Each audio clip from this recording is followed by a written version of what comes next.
শুধু সংবিধানে নয়, বাস্তবে স্বাধীন নির্বাচন কমিশন চায় বিএনপি। এদিকে নির্বাচন দেরিতে চায় না জামায়াত, বলল শফিকুর রহমান। এছাড়া আওয়ামী লীগের সঙ্গে আতাত মেনে নেওয়া হবে না, বলল হাসনাত আব্দুল্লাহ। আরও থাকছে 5 আগস্ট ঘিরে নিষিদ্ধ ছাত্রলীগের হুঙ্কার। এবং সর্বশেষ জানিয়ে দেব, মাইলস্টোন কলেজের 27 জুলাই থেকে সীমিত পরিসরের ক্লাস শুরু। শিরোনাম শুনছিলেন, এবার বিস্তারিত।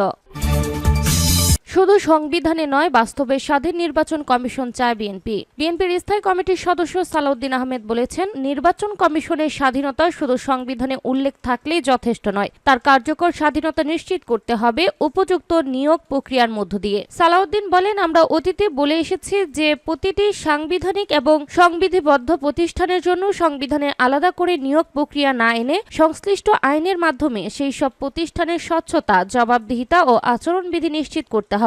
তবে নির্বাচন কমিশনের বিষয়টি সংবিধানে আলাদা করে উল্লেখ করা যায়, এই ক্ষেত্রে আমরা একমত। তিনি জানান, সংলাপে সব পক্ষের আলোচনার ভিত্তিতে নির্বাচন কমিশন গঠনে একটি 5 সদস্য বিশিষ্ট সিলেকশন কমিটি গঠনের প্রস্তাব চূড়ান্ত রূপ পেয়েছে। এই কমিটিতে থাকবেন জাতীয় সংসদের স্পিকার, সভাপতি, বিরোধী দল থেকে নির্বাচিত ডেপুটি স্পিকার, প্রধানমন্ত্রী, বিরোধী দলীয় নেতা এবং প্রধান বিচারপতির মনোনীত একজন আপিল বিভাগের বিচারপতি। এই কমিটি নির্বাচন কমিশনের জন্য প্রার্থী খুঁজে বের করতে একটি অনুসন্ধান প্রক্রিয়া পরিচালনা করবে, যেখানে সিভিল সোসাইটি, রাজনৈতিক দল ও সাধারণ জনগণের নাম জমা দিতে পারবে। সংসদে একটি আইন প্রণয়ন করে এই অনুসন্ধান বা সার্চ কমিটি কাঠামোর নির্ধারণ করার প্রস্তাব দিয়েছে তিনি। সালাউদ্দিন আহমেদ বলেন, এই সার্চ কমিটি জীবন বৃত্তান্ত যাচাই বাছাই করে একটি সংক্ষিপ্ত তালিকা প্রস্তুত করবে এবং সেটি সিলেকশন কমিটির কাছে পাঠাবে। কমিটি চাইলে এই তালিকা থেকে নতুবা নিজেরা আরও প্রার্থী বিবেচনায় নিয়ে সর্বসম্মতিক্রমে কমিশনারদের নাম রাষ্ট্রপতির কাছে সুপারিশ করবে।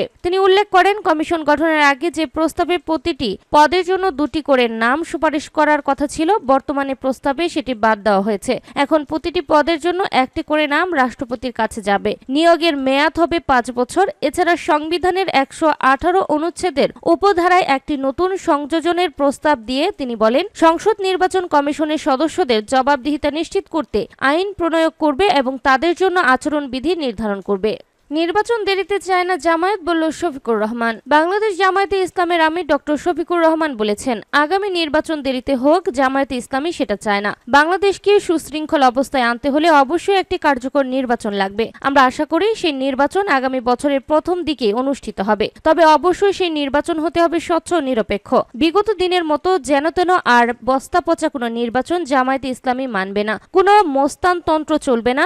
লেভেল প্লেইং ফিল্ড তৈরি এবং প্রশাসনকে সর্বোচ্চ নিরপেক্ষতা বজায় রেখে 2026 সালের প্রথম দিকে জাতীয় নির্বাচন আয়োজন করতে বর্তমান অন্তর্বর্তীকালীন সরকারের কাছে দাবি জানাচ্ছি। ডক্টর শফিকুর রহমান বলেন, জামায়াতে ইসলামী বিভেদের বাংলাদেশ চায় না, মানবিকতা ও ইনসাফ ভিত্তিক বাংলাদেশ গড়তে চায়। সেই বাংলাদেশ গড়তে দেশবাসীর সহযোগিতা চাই, দেশবাসীকে পাশে চাই। আমরা প্রতিশ্রুতি দিচ্ছি, বাংলাদেশ জামায়াতে ইসলামী সরকার গঠন করার মাধ্যমে যদি ক্ষমতায় আসীন হতে পারে, তাহলে দেশ গড়ার কারিগর হবে এদেশের যুব সমাজ, দক্ষ মানব শক্তি তৈরি করা হবে। তিনি আরো বলেন, জনগণকে ঠেকিয়ে কোনো রাষ্ট্রনায়ক সফল হতে পারেনি। অন্যায়, জুলুম ও দুর্নীতি করলে পালাতে হয়। জামায়াতে ইসলামীর 11 জন নেতা হাসতে হাসতে ফাঁসির মঞ্চে ঝুলছেন, কিন্তু কেউ দেশ ছেড়ে পালিয়ে যায়নি। তিনি বলেন, আমরা স্বচ্ছতার আবৃত্ত ছিলাম, ভবিষ্যতেও থাকব। বিগত ফেসিবাদী সরকারের গদি ছেড়ে দিয়ে দেশ ছেড়ে পালিয়ে গেছে, কিন্তু জামায়াতে ইসলামীর নেতাকর্মীরা শত নির্যাতন, নিপীড়ন সহ্য করেও দেশ ত্যাগ করেনি, কারণ জামায়াতে ইসলামী এই দেশকে ভালোবাসে, দেশের মানুষকে ভালোবাসে।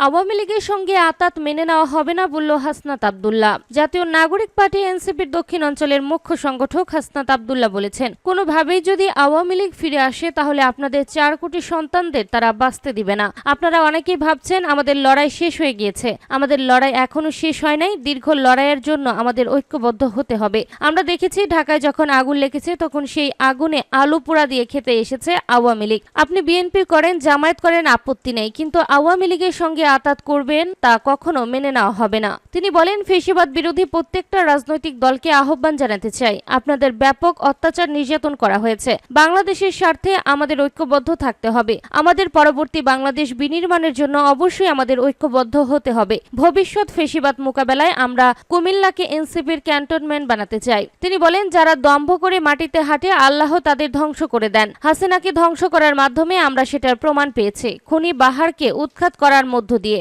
সূচনাকে উৎখাত করার মধ্য দিয়ে তার প্রমাণ পেয়েছে হাসিনা দম্ভ করে বলেছিলেন কুমিল্লা নামে আগে কু হয়েছে।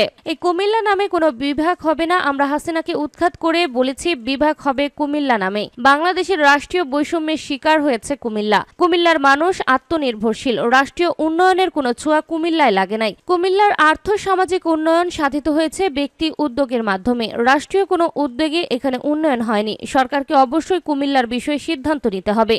5 আগস্ট ঘিরে নিষিদ্ধ ছাত্রলীগের হুঙ্কার। আগামী 5 আগস্ট ছাত্র জনতার অভ্যুত্থানের 1 বছর পূর্ণ হবে। জাতির ঐতিহাসিক দিবসটি পালনে অন্তর্বর্তী সরকার থেকে শুরু করে বিভিন্ন রাজনৈতিক দল ব্যাপক প্রস্তুতি নিচ্ছে, কিন্তু ওই দিবসে বিশৃঙ্খলা সৃষ্টির লক্ষ্যে নিষিদ্ধ ছাত্রলীগ বেপরোয়া হয়ে উঠেছে। ওই দিন রাজপথের নিয়ন্ত্রণ নেওয়ার হুঙ্কার দিচ্ছে। গোপালগঞ্জে ব্যাপক সন্ত্রাসের পর থেকে সোশ্যাল মিডিয়ায় সরব হয়ে উঠেছে। নিষিদ্ধ ছাত্রলীগের পলাতক সভাপতি সাদ্দাম হোসেন থেকে শুরু করে উপজেলা পর্যায়ের নেতারা প্রতিশোধের হুঙ্কার দিয়েছে। দলের সব স্তরের নেতাকর্মী এবং আওয়ামী লীগ অনুগত মিডিয়া কর্মীদের রাজপথ দখলে নেওয়ার বার্তা দিচ্ছে। সোশ্যাল মিডিয়ায় প্রচারণার পাশাপাশি যখন যেভাবে পারছে নিষিদ্ধ ছাত্রলীগের নেতারা সাধারণ ছাত্রদের সঙ্গে মিশে গিয়ে বিভিন্ন আন্দোলনে ধ্বংসাত্মক কার্যক্রম চালাচ্ছে। সম্প্রতি মাইলস্টোন স্কুল দ্য কলেজ বিমান দুর্ঘটনায় ইস্যুতে 6 দফা দাবিতে প্রতিষ্ঠানের শিক্ষার্থীরা আন্দোলনে নামে। সাধারণ শিক্ষার্থীদের সঙ্গে মিশে গিয়ে নিষিদ্ধ ছাত্রলীগের নেতাকর্মীরা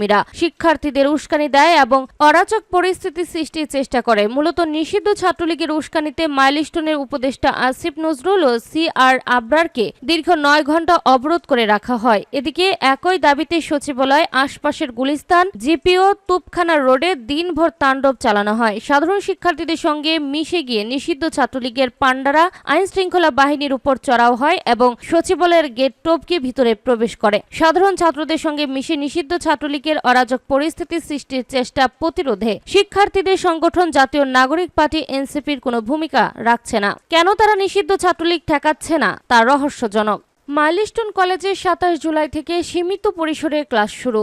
রাজধানীর উত্তরায় বিমান বিধ্বস্তের ঘটনায় ক্ষতিগ্রস্ত মাইলস্টোন স্কুল অ্যান্ড কলেজে আগামী 27 জুলাই রোববার থেকে সীমিত পরিসরে ক্লাস শুরু হচ্ছে। এদিন কেবল নবম থেকে দশম শ্রেণীর ক্লাস শুরু হবে। পরবর্তীতে ধাপে ধাপে চালু করা হবে অন্যান্য শ্রেণীর কার্যক্রম। বুধবার 23 জুলাই রাতে তথ্য নিশ্চিত করেছেন মাইলস্টোন স্কুল অ্যান্ড কলেজের জনসংযোগ কর্মকর্তা শাহ বুলবুল। তিনি জানান, প্রতিষ্ঠানটি বড় ধাক্কা খেয়েছে। শিক্ষার্থীদের মানসিক স্বস্তি এবং একাডেমিক ক্ষতি কাটিয়ে ওঠার জন্য আমরা ধীরে ধীরে শিক্ষা কার্যক্রম চালু করার সিদ্ধান্ত নিয়েছি। এর আগে গত সোমবার 21 জুলাই দুপুর 1:06 বাংলাদেশ বিমান বাহিনীর একটি প্রশিক্ষণ বিমান রাজধানীর উত্তরায় দিয়াবাড়ির এলাকা মাইলস্টোন স্কুল অ্যান্ড কলেজের একটি ভবনের উপর আছড়ে পড়ে। এতে সঙ্গে সঙ্গে আগুন ধরে যায়। মর্মান্তিক এই ঘটনায় বহু হতাহতের ঘটনাও ঘটেছে। ফলে পরের দিন থেকেই কলেজ চত্বরে বন্ধ থাকে সব ধরনের শিক্ষা কার্যক্রম। দুর্ঘটনার সময় ক্যাম্পাসে উপস্থিত শিক্ষার্থীদের মধ্যে আতঙ্ক ছড়িয়ে পড়ে। তবে প্রশাসন ও অভিভাবকদের সঙ্গে আলোচনা করে প্রতিষ্ঠানটি ধীরে ধীরে পুনরায় খোলার সিদ্ধান্ত নিয়েছে। এদিকে মাইলস্টোন কলেজে বিমান বিধ্বস্তের ঘটনায় নিহতদের সংখ্যা নিয়ে বিভ্রান্তি এড়াতে ক্যাম্পাসে একটি নিয়ন্ত্রণ কক্ষ স্থাপনের নির্দেশ দিয়েছে কলেজের 2 উপদেষ্টা। এই তথ্য জানিয়েছে প্রধান উপদেষ্টা প্রেস সচিব শফিকুল আলম।